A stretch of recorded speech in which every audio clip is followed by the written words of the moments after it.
Did you know that you can make professional sounding music right now today with just one thing everybody has, your phone? But if you want to take it one step further, I'm going to show you 5 things that you need to create a professional quality sound in your bedroom studio. Let's go. GarageBand is a free app that you can download on your phone and start creating today. Super simple, super easy. However, if you want to take it a step up and start buying equipment for an actual home studio, this is the video for you. So number 1, the most important thing you need is a digital audio workstation. Technically, that could be something like GarageBand. I use Ableton Live. You can use Pro Tools. I think Reaper is one, and I think FL Studio is another one. So it really just comes down to personal preference. I don't think one is better than the other. Some people who are used to FL Studio don't like Ableton. Some people who are used to Ableton don't like Pro Tools. So it really just depends on where you start. I started with Ableton. I think one of the reasons people like it is because you can perform live on Ableton. You could do live looping. Lots of electronic music is produced in Ableton. So that kind of drew me towards it. Ableton Live, you can get that for, I think, $99 for the light version, and that's enough for you to start creating. Number 2, you need an audio interface if you're going to do any kind of instrument or microphone recordings. And what this does, it's going to connect your laptop or your desktop to your guitar, to your microphone, maybe a keyboard. So these kind of come in a range of types. I started out with the Focusrite Scarlett Solo, and that I think I want to say is about $100 to $200, and you can go get that from Guitar Center. So this is a kind of a starter audio interface. The Focusrite Solo has one XLR cable port, I think, and then I think it has one like instrumental port for cable connections. So I used that for a really long time, 3 to 5 years, I think, when I just first started making music. And the great thing about that is it's cheaper, it's budget friendly, and it works fine. It works fine. The only reason I upgraded to what I have now is because I like to recordings of myself, but the music that I make now is very processed music. So I want to hear auto-tune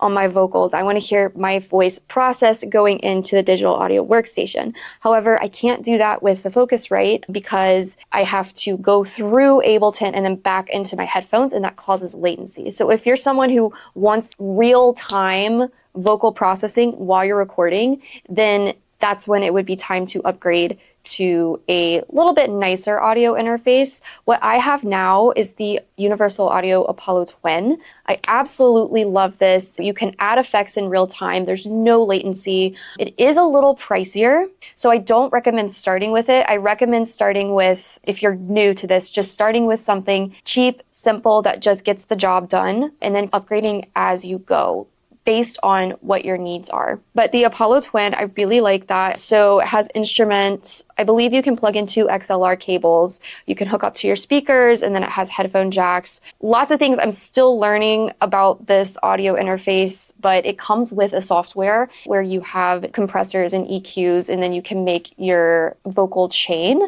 I did end up buying Auto-Tune to go with this, so an Auto-Tune Live version. I don't think it was too expensive, but it's definitely worth it if that's what you're going for as you upgrade your studio. Again, I wouldn't start with that unless you really need it, but I do love this audio interface. I really do love it. Okay, so now we're on to number 3. The third thing I would recommend you having is a microphone, because you need something to plug into your audio interface other than a guitar. So if you're doing vocals, you need a microphone. So what I started with was a $20 mic off Amazon. It's a condenser mic. So if you want to record vocals, I recommend using a condenser mic. So why I would recommend using a condenser mic is because it's very detailed. You get a very crisp, bright sound, and it captures a lot more than what a dynamic microphone. So dynamic microphones are typically used for live performances, and condenser microphones are what you would see in a recording studio. The only downside of using a condenser microphone is if you don't have acoustic treatment. So these are acoustic panels,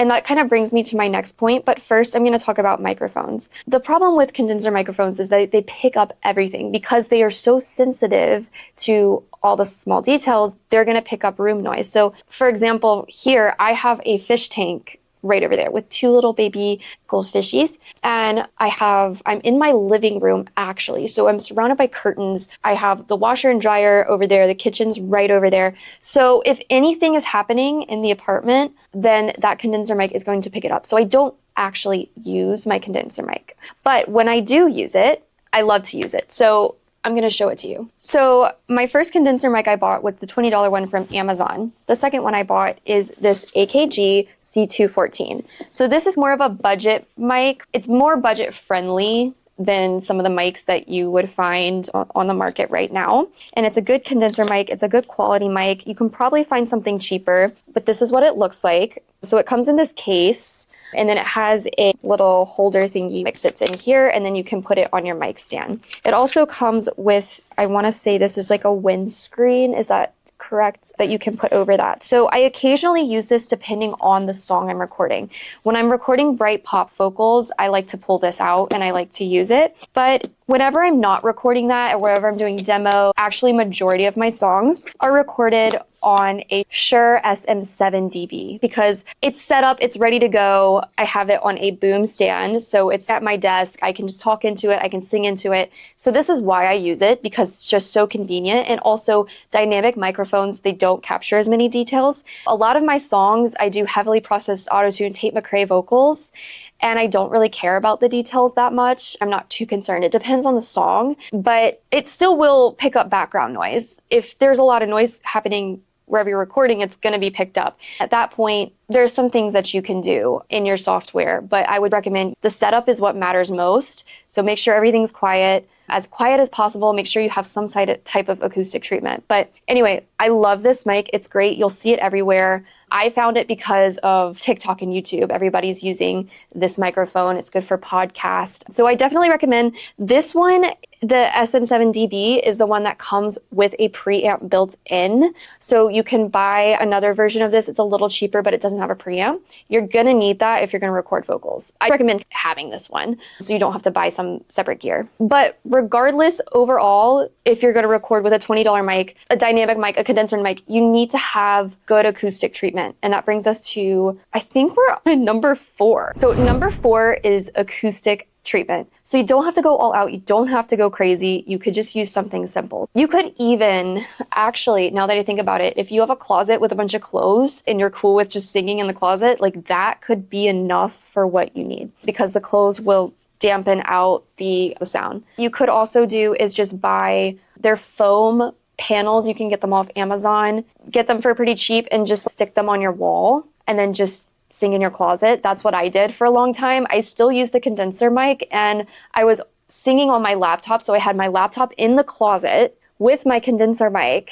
And what was happening is the laptop was so old and the fans were so loud that the condenser mic picked up all the fan noise and I could not. I bought all the software to try to get rid of the noise and it just did not work. Make sure there's no noise in the closet. Buy a longer XLR cable and take your laptop out of the closet, hit record, and go in the closet, and then shut the door. So yeah, it's more work when you're doing budget stuff. You got to start somewhere, right? After I decided I was tired of that and I was ready to upgrade, the next step that I did was I got an isolation shield, and that looks like this. So this is an isolation shield. It's basically just, I assume this is like aluminum or something with foam. And then this is actually something you would put on a mic stand and you would put your mic here. This would be on a stand and then you can sing, do whatever. This is what I use with my condenser mic. I don't actually use my dynamic mic in this, but whenever I want to sing with my condenser mic, I just set this up on my mic stand and I go for it and it works very well. You don't need to buy one of these. You could. There's lots of options out there. There's smaller ones. There's ones that you can put on your desk. You could make your own.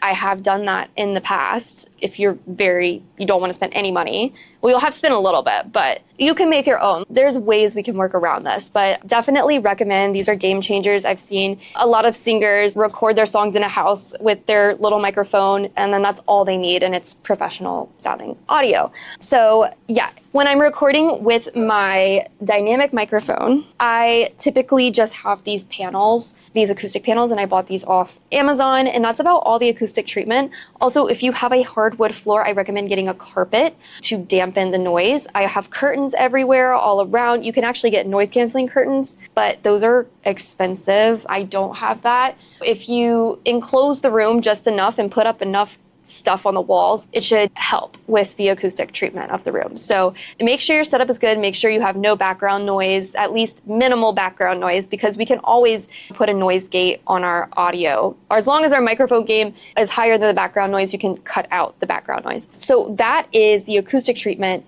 So now the next thing we need to talk about is number 5, headphones and speakers. So you need something to be able to listen to the music that you just recorded. So I started just recording with regular headphones, and then I went and I checked the mix on my phone, in the car, on speakers, like a Bluetooth speaker that I had. And it got annoying to me, but that is one of the best ways to do it. So what I did was I upgraded my headphones, and I got the Steven Slate VSX headphones. So these come with a software where they'll immerse you in a studio, a club, a car, the phone, AirPods. Like, you can choose different layouts and it will change how you hear the sound, which helps you mix, right? So it puts you in an actual music studio with speakers and it sounds just like the music studio. And then you can change your levels based on that and check it in other environments, such as the car, such as your AirPods. Nothing beats the real deal.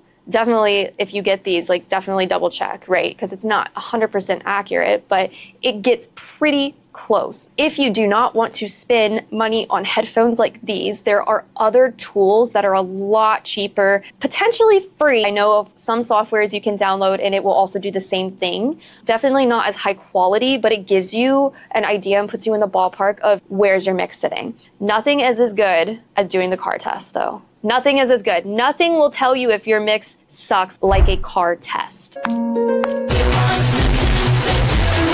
So the next thing I'm going to talk about is speakers. We don't need speakers at this point when we're starting out, but they're a good thing to have, especially when you start to upgrade. So I have 2 studio monitors. They are the KRK studio monitors, and I'll show you those here. This is, I don't know if you can see it. Oh yeah. This is my studio monitor with my little Dachshunds on top, and I don't use them. I thought I bought the little small one. No, I didn't. It'll come in handy in the future when I have an actual studio setup. I'm in my living room right now, so it's not really the best setup. If you do get speakers, though, you definitely want them at ear level pointing towards you, and you typically do want to have an acoustic panel in the background if you're really into that. Do you need to? No, you don't. But if you wanted to, you could. I'm slowly upgrading my studio, and I enjoy having tools that are easier to use.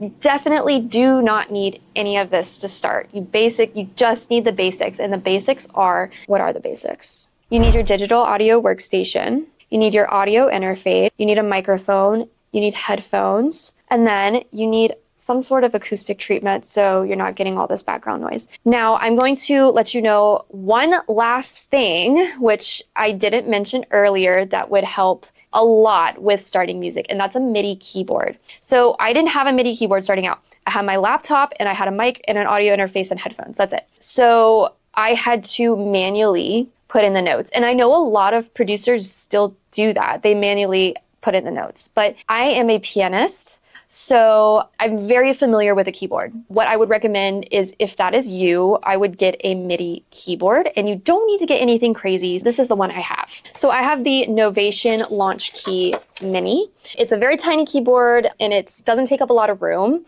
It has a drum pad, and then it has these little tweaky thingies that you could do live, changing the volume and all the stuff when you do live looping. Really enjoy it. It's fun. It's pretty cheap. It's a good beginner MIDI keyboard, and this is what I use now. I play drums on it. I program synths on it. It really gets rid of that barrier, right? Because if you're just clicking note after note, it can get pretty hard. It also depends on what music you're making. This is what I got recently, and I did like it, but I wanted to have more of a keyboard because, again, I am a pianist. So I got this keyboard.